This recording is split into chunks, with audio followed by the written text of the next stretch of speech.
Father को नहीं देखा, लेकिन फादर का जो संघर्ष का उस समय इतिहास है, आपके पिताजी की उम्र क्या थी जब ये हुआ हादसा? मुझे लगता है कि वो भी 15-16 साल के रहे होंगे। तो उससे उस समय से 20 उन्होंने सब कुछ छोड़ के फिर आंदोलन शुरू कर उसके दिया। स्कूल छोड़ करके फिर उन्होंने इसके विरुद्ध में लोगों को इकट्ठा किया, लोगों को कहा कि तुम पढ़ो लिखो शिक्षित बनो तभी अधिकार मिलेगा। ये इनकी मुहिम चली। अंतोगत्वा देश के सरकारों ने इस बात को माना कि इनकी मांग जायज़ है और राज हमें मिला, और तब से सरकार के उतार चढ़ाव होते रहे। हमारे विपक्ष के लोग जो इस राज को अलग कराने के घोर विरोधी लोग रहे हैं, उनको सत्ता मिला, क्योंकि वो संख्या बल का ये था। कभी हम लोगों ने सत्ता की राजनीति की नहीं, लेकिन राज अलग होने के 20 साल के बाद जो राज की तस्वीर बदलनी चाहिए थी, वो बदलने के बजाय और बिगड़ते चली गई। फिर हम लोग चूँकि आंदोलनकारी समूह के लोग थे, तो फिर हम लोगों ने फिर नई लड़ाई शुरू की, अब सत्ता की राजनीति करनी है। और फिर हम लोग 2019 में एक तैयारी हमने बहुत ज़बरदस्त करी, और अलायंस के साथ हम लोगों ने आज सरकार बनाया। आपके कितने मेंबर हैं असेंबली में इस समय? जेएमएम के लगभग हमारे एमपी अभी एक हैं। एमपी एक हैं, और असेंबली में? और असेंबली में हम 30 की संख्या में 30 और 17 कांग्रेस। हाँ, 17 कांग्रेस है, एक आरजेडी, एक लेफ्ट है।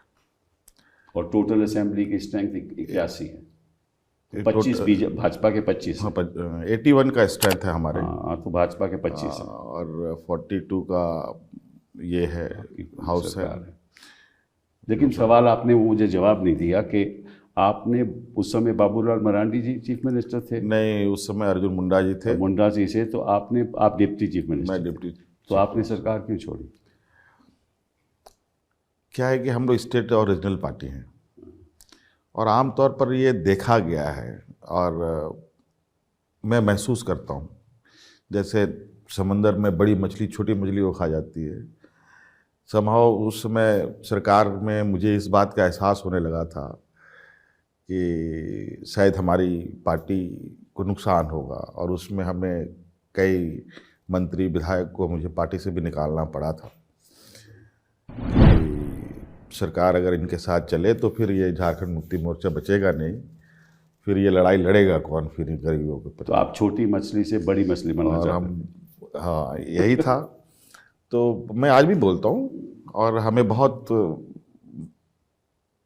सतर्कता के साथ राजनीति करनी पड़ती है। मुझे इस बात का आश्चर्य है कि एक आदिवासी के होते हुए बिना कोई एम्पावरमेंट के आप इस पद तक पहुंचे। हिंदुस्तान के इतिहास में पहली बार हुआ होगा कि आपके पिताजी थोड़े दिनों के लिए फादर ने जब अलग राज्य का परिकल्पना किया, लोगों ने इस बात को कहा कि ये आदिवासी राज लेने की बात कहता है। लोग काफ़ी मजाक और हंसी में लेते थे, लेकिन परिणाम लोगों के सामने है।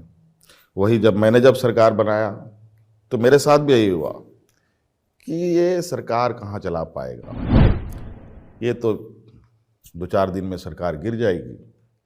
और आज देखिए सरकार के हम लगभग 4 साल पूरे करके 5वें साल में आ गए हैं।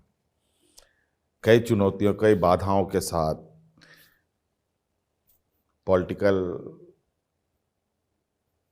उठापटक करने का प्रयास, फिर